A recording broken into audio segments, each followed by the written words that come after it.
The thing that I always say is the best investment is always going to be real estate. But the problem with real estate is you need a sizable down payment. You need a good credit score and you need to have a good income to qualify. So, what are some other investments that you can make with a small amount of money? So, when it comes to investing with a small amount of money, there's really two routes you can go. You can either invest your money or you can invest your time. Now, obviously, time is the most valuable thing we all have. We only have 24 hours in a day. So, if you're going to spend your time investing, make sure it's in something that will compound and make you more money in the long run. The best way to do that is to learn a new skill. If you learn a new skill, then you can either get a promotion at your current job or you can start a side hustle. Both of those things will allow you to make more money, which then you can invest into real estate or other things later on. Now, obviously, if you're looking to invest your money and make money that way, here's some ideas for you. If you want to invest in stocks, you can open up a Roth IRA and contribute to that.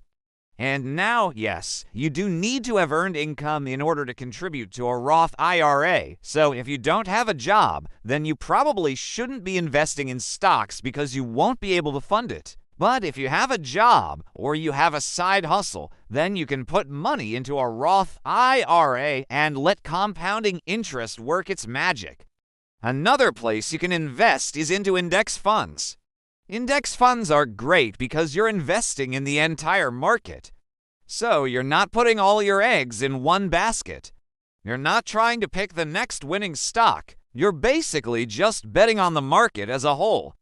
And there's so many index funds out there that you can choose from.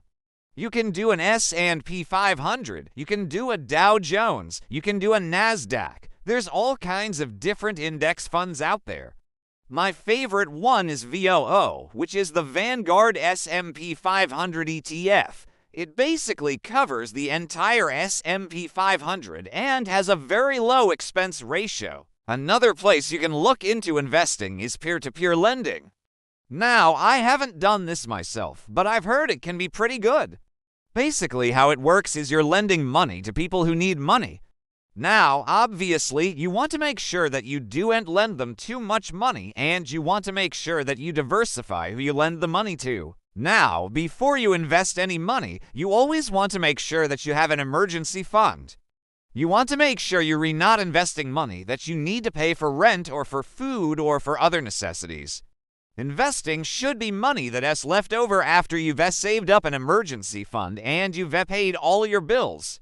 If you don't have an emergency fund, check out this video right here. Hopefully this video was helpful. Let me know what questions you have, and I'll catch you on the next one.